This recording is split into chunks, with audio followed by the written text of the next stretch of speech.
I asked this to Tracy when she was in here. It seems like the second you guys got into the UFC, all of your media days, someone asked about this rematch for a while. So I guess how does it feel to, not that you were seeking it out, but like to finally kind of get this fight that everyone had, like even when you were fighting number one contenders, like, oh, what about Tracy Cortez? So now you can finally kind of put this chapter behind you.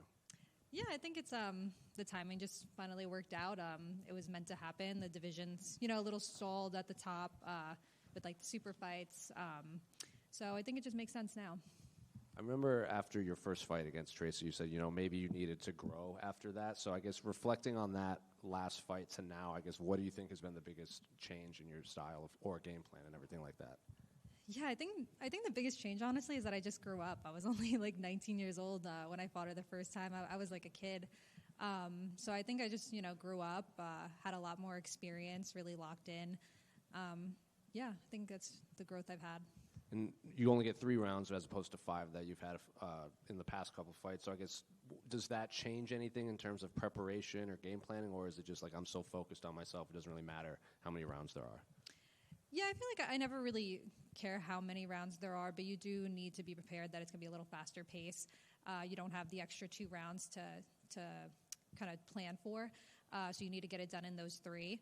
So just planning for a little faster pace. And you strike me as someone that doesn't dwell on like past performances quite often, but I guess how, or was it difficult at all to kind of switch like back on after the Macy thing happened where you were hand wraps ready to go and then you didn't get that release? So did it take a while to kind of turn that off on, or did you just kind of wipe it and kind of move on pretty quickly?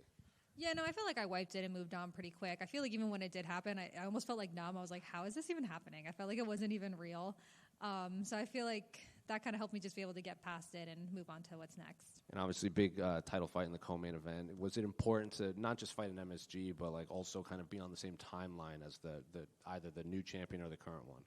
Yeah, I definitely think that's even more important, being on the same timeline as the champion, because then, the fight game changes so much. It's so much about timing and who's available that I think both of us fighting on the same night makes it that much closer of having a title shot next. And, Tracy's obviously very popular wherever she goes, but the last time you fought here was like the Molly show and you were getting booed in your backyard. Are you expecting that to be different this time around? I definitely expect it to be a little different. I think, Molly had the whole like Irish, New York kind of crowd. And like you said, Tracy's popular, but it's not that exact same people here. So I definitely expect a little bit more love. And then last one for me, maybe a little unrelated, but I guess, the last couple media days we've had, or even before your fights against Manon and like Rose and everything, it was always like future champion, future title contenders.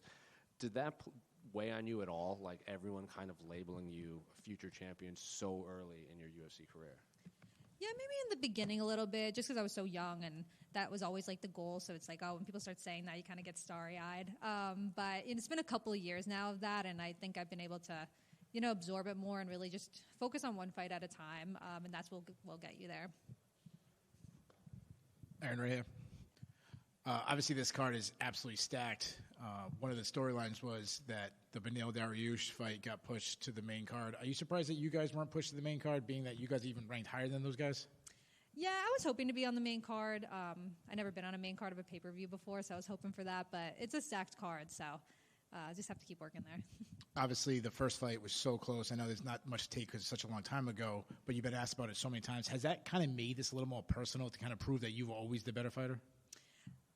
I think it's more personal for myself as a fighter, just to prove to myself like how much I've grown, and to my coaches and everything, that the work we put in has really shown, and that's what I want to show on Saturday.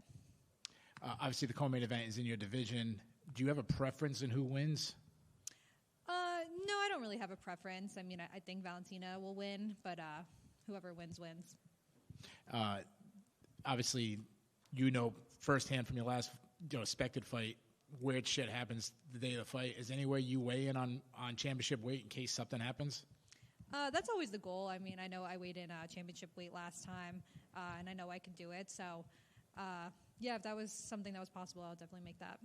Obviously now, because of what happened with the Macy situation, it's been a year since you fought. Was there any kind of process where you were trying to get in sooner than now? Yeah, this fight was supposed to be matched up like a little bit sooner, but then it didn't work out.